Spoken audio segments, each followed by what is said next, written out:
ప్రేక్షకులందరికీ నమస్సుమాంజలి. మనం అక్టోబర్ మాస ఫలితాలు చెప్పుకుంటున్నాము. 12 రాశుల్లో తదుపరి రాశి కుంభరాశి. కుంభరాశికి అధిపతి శనుడు, శని భగవానుడు. కుంభరాశిలో ధనిష్ట 3, 4 పాదాలు, శతభిషం 4 పాదాలు, పూర్వభాద్ర 1, 2, 3 పాదాలు ఉన్నాయి. గ్రహాల స్థితిగతులు ఎట్లా ఉన్నాయంటే, కుంభాన్ని లగ్నంగా తీసుకుంటే కనుక లగ్నంలో రాహు ఉన్నాడు, ద్వితీయంలో అంటే మీనంలో శని భగవానుడు ఉన్నారు, మిథునంలో గురువు ఉన్నారు, సింహంలో శుక్రుడు కేతువు ఉన్నారు, కన్యలో బుధుడు రవి ఉన్నారు, తులలో కుజుడు ఉన్నారు. గ్రహాలు స్థితిగతులు ఇవి. అయితే గ్రహాల చలనం ఎలా ఉంది అని అంటే కనుక 3వ తారీఖున బుధుడు కన్య నుంచి తులలోనికి వస్తాడు, 10వ తారీఖున శుక్రుడు సింహం నుంచి కన్యలోకి వస్తాడు, 18వ తారీఖున రవి కన్య నుంచి తులలోనికి వస్తారనమాట. ఇది ఈ గ్రహాల చలనం ఈ మాసంలో. ఇక కుంభరాశి వారికి ఈ మాసం ఎలా ఉంటుంది అని అంటే, వీరికి మిశ్రమ ఫలితంగా ఉంటుంది. కొంచెం ఒక రకంగా చెప్పాలంటే ఒక మాదిరిగా ఉంది, చాలా గొప్పగా ఏమీ లేదని చెప్పచ్చు. ఈ రాశి వారికి ధనం దొరుకుతుంది, ధనంలో ఇబ్బందులు ఏమి ఉండవు, ధనలాభం బాగానే ఉంటుంది. మీరు ఏ పని మొదలుపెట్టినా కూడా విజయవంతంగా పూర్తి చేస్తారు. కాకపోతే మీకు ఇంట్లో గొడవలు కొంచెం ఎక్కువగా ఉంటాయి. మీరు వివాహ ప్రయత్నాలు ఎవరైతే వివాహం కావాలని అనుకుంటున్నారో వాళ్ళకి ఈ మాసంలో వివాహం కుదరడము, లేదంటే వివాహం అన్ని మ్యాచ్ సెటిల్ అయిపోయిన వాళ్ళకి పెళ్ళిళ్ళు జరగడము ఈ మాసంలో జరిగే అవకాశాలు ఉన్నాయి. మీకు ఎప్పటి నుంచో ఉన్నటువంటి కోర్టు సమస్యలన్నీ కూడా ఇప్పుడు పూర్తయిపోయే అవకాశం వచ్చింది అంటే, లేదా పూర్తిగా ఇంకా ఒక కొలిక్కి వచ్చేస్తుంది అనమాట. దానివల్ల ఇబ్బందులు తగ్గిపోతాయి అన్నమాట. ఇంకా మీకు కొత్త నగలు కొంటారు. ఏ విషయమైనా కూడా వాయిదాలు వేయొద్దు. రేపు చేద్దాం ఆపు చేద్దామని అనుకోకుండా ఎప్పటి పని అప్పుడు పూర్తి చేయడం అనేటువంటిది ఈ మాసంలో మీరు చేయడం చాలా అవసరం. ఇంకా కొన్ని అశుభవార్తలు కూడా వినే అవకాశం మీ రాశి వారికి ఉంది, అందువల్ల జాగ్రత్తగా ఉండండి. ఇంకా మీ అన్నదమ్ములతో మీకు గొడవలు వచ్చే అవకాశం ఉంది కనుక మీరు ఒకవేళ గొడవ జరిగే పరిస్థితి ఉంటే అక్కడికి ఆగిపోవడం, మాట్లాడకుండా ఉండి మౌనం వహించడమో చేయడం మంచిది. ఎందుకంటే మాటకు మాట పెరిగితే గొడవలు పెద్ద అవుతాయి. అన్నదమ్ములతో విరోధం అన్నది ఎవరికి హర్షించేటటువంటి విషయం కాదు. అందువల్ల మీరు జాగ్రత్తగా ఉండండి, అన్నదమ్ములతో గొడవలు పడద్దు. ఇంకా ఉద్యోగంలో ఉన్న వాళ్ళకి సస్పెన్షన్ అయ్యేటటువంటి అవకాశం ఉంది. అందుకని మీరు జాగ్రత్తగా 1కి 2 సార్లు ఆలోచించి మీ ఆఫీస్లో మీ వర్క్ని చేయండి. దానిలో ఒకవేళ తప్పు జరిగితే సస్పెన్షన్ జరిగేటటువంటి అవకాశాలు, ఆఫీస్లో కొంచెం ఉద్యోగంలో ఒత్తిడి జరిగేటటువంటి అవకాశాలు ఉన్నాయి కనుక మీరు ఆఫీస్ విషయంలో జాగ్రత్తగా ఉండండి.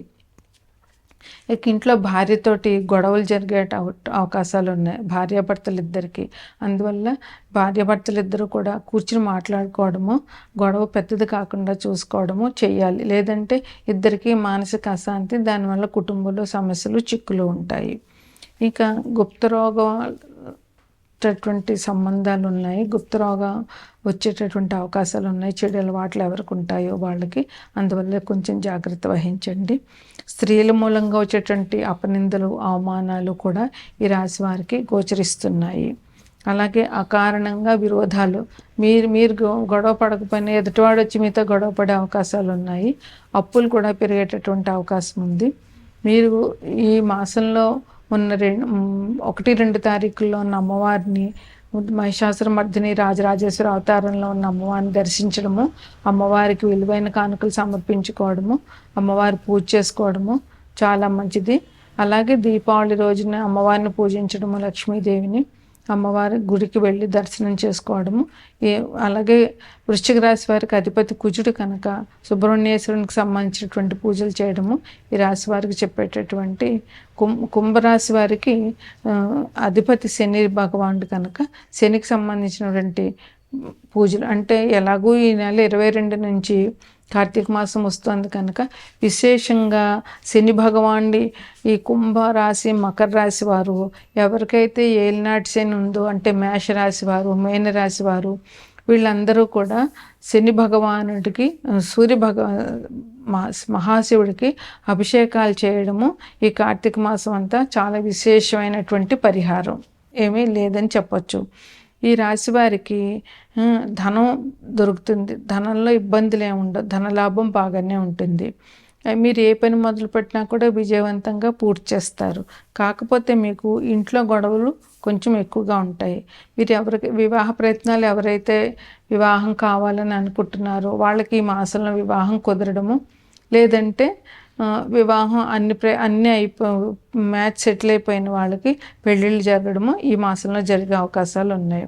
మీకు ఎప్పటి నుంచో ఉన్నటువంటి కోర్టు సమస్యలన్నీ కూడా ఇప్పుడు పూర్తయిపోయే అవకాశం వచ్చింది అంటే, లేదా పూర్తిగా ఇంకా ఒక కొలిక్కి వచ్చేస్తుంది అనమాట. దానివల్ల ఇబ్బందులు తగ్గిపోతాయి అన్నమాట. ఇంకా మీకు కొత్త నగలు కొంటారు. ఏ విషయమైనా కూడా వాయిదాలు వేయొద్దు. రేపు చేద్దాము ఆపు చేద్దామని అనుకోకుండా ఎప్పటి పని అప్పుడు పూర్తి చేయడం అనేటువంటిది ఈ మాసంలో మీరు చేయడం చాలా అవసరం. ఇంకా కొన్ని అశుభవార్తలు కూడా వినే అవకాశం మీ రాశి వారికి ఉంది, అందువల్ల జాగ్రత్తగా ఉండండి.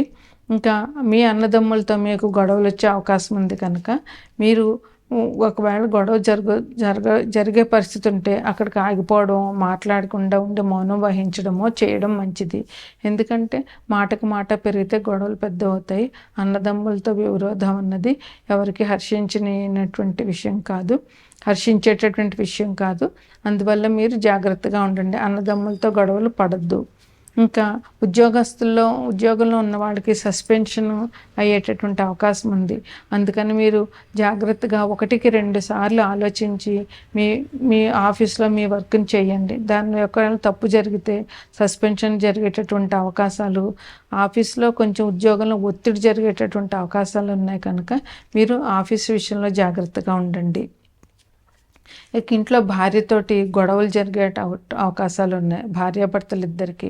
అందువల్ల భార్యాభర్తలు ఇద్దరు కూడా కూర్చుని మాట్లాడుకోవడము, గొడవ పెద్దది కాకుండా చూసుకోవడము చేయాలి. లేదంటే ఇద్దరికి మానసిక అశాంతి, దానివల్ల కుటుంబంలో సమస్యలు చిక్కులు ఉంటాయి. ఇక గుప్తరోగం సంబంధాలు ఉన్నాయి, గుప్తరోగం వచ్చేటటువంటి అవకాశాలు ఉన్నాయి. చెడు అలవాట్లు ఎవరికి ఉంటాయో వాళ్ళకి, అందువల్ల కొంచెం జాగ్రత్త వహించండి. స్త్రీల మూలంగా వచ్చేటువంటి అపనిందలు, అవమానాలు కూడా ఈ రాశి వారికి గోచరిస్తున్నాయి. అలాగే అకారణంగా విరోధాలు, మీరు గొడవ పడకపోయినా ఎదుటివాడు వచ్చి మీతో గొడవ పడే అవకాశాలు ఉన్నాయి. అప్పులు కూడా పెరిగేటటువంటి అవకాశం ఉంది. మీరు ఈ మాసంలో ఉన్న 1-2 తారీఖుల్లో ఉన్న అమ్మవారిని, మహిషాసురమర్దిని రాజరాజేశ్వర అవతారంలో ఉన్న అమ్మవారిని దర్శించడము, అమ్మవారికి విలువైన కానుకలు సమర్పించుకోవడము, అమ్మవారి పూజ చేసుకోవడము చాలా మంచిది. అలాగే దీపావళి రోజున అమ్మవారిని పూజించడము, లక్ష్మీదేవిని అమ్మవారి గుడికి వెళ్ళి దర్శనం చేసుకోవడము. అలాగే వృశ్చిక రాశి వారికి అధిపతి కుజుడు కనుక సుబ్రహ్మణ్యేశ్వరునికి సంబంధించినటువంటి పూజలు చేయడము ఈ రాశి వారికి చెప్పేటటువంటి. కుంభరాశి వారికి అధిపతి శని భగవానుడు కనుక శనికి సంబంధించినటువంటి పూజలు, అంటే ఎలాగూ ఈ నెల 22 నుంచి కార్తీక మాసం వస్తుంది కనుక విశేషంగా శని భగవానుడి ఈ కుంభరాశి, మకర రాశి వారు ఎవరికైతే ఏలినాటి శని ఉందో, అంటే మేషరాశి వారు, మీనరాశి వారు, వీళ్ళందరూ కూడా శని భగవానుడికి మహాశివుడికి అభిషేకాలు చేయడము ఈ కార్తీక మాసం అంతా చాలా విశేషమైనటువంటి పరిహారం.